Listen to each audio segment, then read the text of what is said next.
Hello, ഇന്ന് നമ്മുടെ നാട്ടിൽ ഇതിന് എളമ്പക്ക എന്നാണ് പറയാറ്. മറ്റ് ചിലയിടങ്ങളിൽ കക്കയിറച്ചി എന്ന് പറഞ്ഞു കേട്ടിട്ടുണ്ട്. അപ്പോൾ നിങ്ങൾക്ക് ഏത് ഭാഷയാണ് മനസ്സിലാവുന്നത് അതിൽ പ്രകാരം മനസ്സിലാക്കിക്കോളൂ. അപ്പോൾ ഇത് നമുക്ക് സൺഡേ കിട്ടിയതാണ്. ഈ ഭാഗത്ത് കൂത്തുപറമ്പിൽ അങ്ങനെ അധികം കിട്ടാറില്ല. ഫ്രഷ് ഇവിടെ അങ്ങനെ പുഴയോ അങ്ങനെ കായൽ പ്രദേശം ഒന്നുമില്ല അടുത്തൊന്നും. പിന്നെ കടലിൽ നിന്ന് കിട്ടും, പക്ഷേ അത് നമുക്കങ്ങനെ കിട്ടാറില്ല. അപ്പോൾ ഇത് കാട്ടാമ്പള്ളി, പഴയങ്ങാടി അങ്ങനെയുള്ള പ്രദേശങ്ങളൊക്കെ ധാരാളം കിട്ടും. അപ്പോൾ അവിടെ നിന്ന് കിട്ടിയതാണ്. ആദ്യത്തേത് വെന്ത് പിന്നെ അതിൽ വേവാത്തത് ഞാൻ രണ്ടാമതും ഇട്ട് വേവിച്ചിട്ടുണ്ട്. എനിക്ക് ഭയങ്കര ഇഷ്ടമുള്ള സംഗതിയാണ് കേട്ടോ ഇത്. അപ്പോൾ അത് വൃത്തിയാക്കി വെച്ചിട്ടുണ്ട്. പിന്നീട് അതിലേക്ക് വേണ്ടി ഒരു പാനിൽ അല്പം എണ്ണയിട്ട് ഇഞ്ചി നന്നായി ഫ്രൈ ചെയ്തെടുക്കും. എപ്പോഴും ഞാൻ ആദ്യം അത് പച്ചക്ക വെക്കാറേ ഇല്ല. കടിച്ചു പോയാൽ പിന്നെ ആ കറിയുടെ ടേസ്റ്റേ പോകും.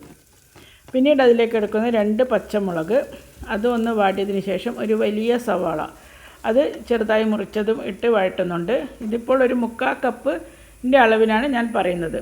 ഇത് കണ്ടോ, ഇങ്ങനെയുള്ള ഇത് നീളമുള്ളത് ഇപ്പോഴടുത്ത് കിട്ടിയതാണ്. സാധാരണ എപ്പോഴും ആ ചെറുതാണ് കിട്ടാറ്.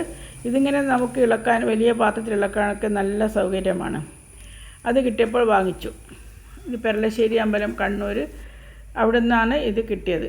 അങ്ങനെ ആ ഉള്ളിയിൽ ഒരൽപ്പം ഉപ്പുമിട്ട് വഴറ്റിയതിന് ശേഷം അതിലേക്ക് ഇനി ചേർത്തത് 1 ടീസ്പൂൺ പച്ച മല്ലിപ്പൊടിയും 1 നുള്ള് ഗരം മസാലയും 1 ടീസ്പൂൺ കുരുമുളക് പൊടി, അല്ലെങ്കിൽ കുരുമുളക് ചതച്ചത്. നല്ല പൊടിയേക്കാൾ എപ്പോഴും ചതച്ചതാണ് നല്ലത്. പിന്നീട് 1/2 ടീസ്പൂൺ മുളക് പൊടിയും ഒരൽപ്പം മഞ്ഞൾ പൊടിയും. അതൊന്ന് അല്പം വെള്ളം ഒഴിച്ചിട്ട് വഴറ്റി അതിൻ്റെ വെള്ളം വറ്റിച്ചെടുക്കണം. ഇത് ഇങ്ങനെ ചെയ്യുമ്പോൾ എപ്പോഴും ഇതിൽ എരിവ് എപ്പോഴും കുരുമുളകിൻ്റേതായിരിക്കണം മുൻപിൽ നിൽക്കേണ്ടത്. അതായത് പച്ചമുളകും ചുവന്ന മുളക് പൊടി, അതുകൊണ്ട് എപ്പോഴും ശ്രദ്ധിച്ചിട്ട് ഇടുക. കുരുമുളകിൻ്റെ എരിവ് കണ്ടിട്ട് ബാക്കി അതിട്ടാൽ മതി. അപ്പോൾ ഇത് വരണ്ട് വന്നപ്പോൾ അതിലേക്ക് അല്പം കറിവേപ്പിലയും ഇട്ട് നന്നായി ഇളക്കിയതിന് ശേഷം നമ്മൾ വൃത്തിയാക്കി വെച്ച എളമ്പക്ക അഥവാ കക്ക ഇതിലേക്കിട്ട് ഒന്ന് അല്പം വെള്ളവും ഒഴിച്ച്, ഇതൊക്കെ വെന്തതാണ് എന്നാലും അതിൻ്റെ മസാലയൊക്കെ ഇതിന് പിടിക്കണമല്ലോ. അപ്പോൾ കുറച്ച് വെള്ളം ഒഴിച്ച് നന്നായി ഇളക്കി അത് വേവിച്ച് വറ്റിച്ചെടുക്കുക. അങ്ങനെ അത് വറ്റി വന്നിട്ടുണ്ട്. ഈ സമയത്ത് നമുക്ക് ഉപ്പ്, എരിവ് ഇവയൊക്കെ നോക്കാം. ഈ സമയത്ത് എരിവ് നോക്കിയിട്ട് വേണം. ഇനി ഇറക്കാൻ പോകുമ്പോൾ അല്പം കൂടി കുരുമുളക് പൊടി ഇടും. ആദ്യം മുഴുവനും ഇടരുത്. അതായത് ഇറക്കി നല്ല റോസ്റ്റ് ആവുന്ന പോലെ ആ മുളക് റോസ്റ്റായി വരുമ്പോഴാണ് കുരുമുളക് പൊടി അതിൻ്റെ ടേസ്റ്റും മണവും. അതായത് ഈ പാത്രം തുറക്കുമ്പോൾ കുരുമുളകിൻ്റെ മണം വരണം, എങ്കിലാണ് ഇതിന് നല്ല ടേസ്റ്റ് ഉണ്ടാവുക. അതായത് എളമ്പക്ക റോസ്റ്റ്.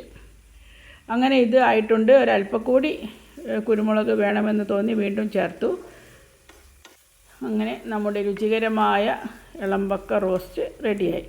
ഇനി നമുക്ക് ഇത് കഴുകി വൃത്തിയാക്കുന്നതൊന്ന് പറഞ്ഞു തരാം. അതായത് നമ്മളിതൊക്കെ പുഴുങ്ങി അതിൻ്റെ തോട്ടിൽ നിന്നൊക്കെ മാറ്റിയതിന് ശേഷം ഇതുപോലുള്ളൊരു അരിപ്പയിലിട്ട് കഴുകിയാൽ ഇതിൻ്റെ പൂഴി ഉണ്ടാവും. ആ പൂഴിയൊക്കെ അങ്ങ് താഴേക്ക് പോകും. അപ്പോൾ ഒരു പാത്രം വെച്ച് അതിലേക്ക് ആക്കിയാൽ ആ പാത്രത്തിൻ്റെ അടിയിൽ തടവിയാൽ നമുക്ക് മനസ്സിലാകും വെള്ളം മറിച്ചിട്ട് ഇതിൽ പൂഴിയുണ്ടോ ഇല്ലയോ, ഇനിയും കഴുകണോ എന്ന്.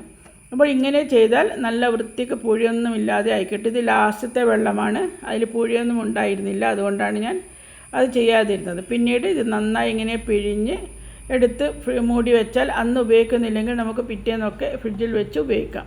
എപ്പോഴും വേവിച്ചിട്ട് മാത്രമേ ഇത് സൂക്ഷിച്ച് വെക്കാവൂ. ഇനി നമുക്കിതൊന്ന് പ്ലേറ്റിലേക്ക് വിളമ്പി കഴിക്കണ്ടേ, അത് പ്ലേറ്റിലേക്ക് വിളമ്പി വയ്ക്കാം. ഇത് 3 ആൾക്ക് നല്ല സുഖമായിട്ട് കഴിക്കാനുള്ളതുണ്ടാവും. പ്ലേറ്റിൽ കാണുന്നത് പോലെയല്ല, നന്നായിട്ടുണ്ട്. അപ്പോൾ അത് ഈ ഉള്ളി മുറിച്ചതും കൂട്ടി കഴിക്കാനാണ് ഏറ്റവും ടേസ്റ്റ്. നാരങ്ങ വെക്കുന്നുണ്ട്, അത് വെറുതെ ഒരു ഭംഗിക്ക് വെച്ചതാണ്. അത് പിഴിയണമെന്നില്ല, അതിൻ്റെ ടേസ്റ്റ് പോകും. അപ്പോൾ നിങ്ങൾക്ക് ഇനി കിട്ടിയാൽ ഇങ്ങനെ ആക്കി നോക്കുമെന്ന് വിശ്വസിക്കുന്നു. Thanks for watching.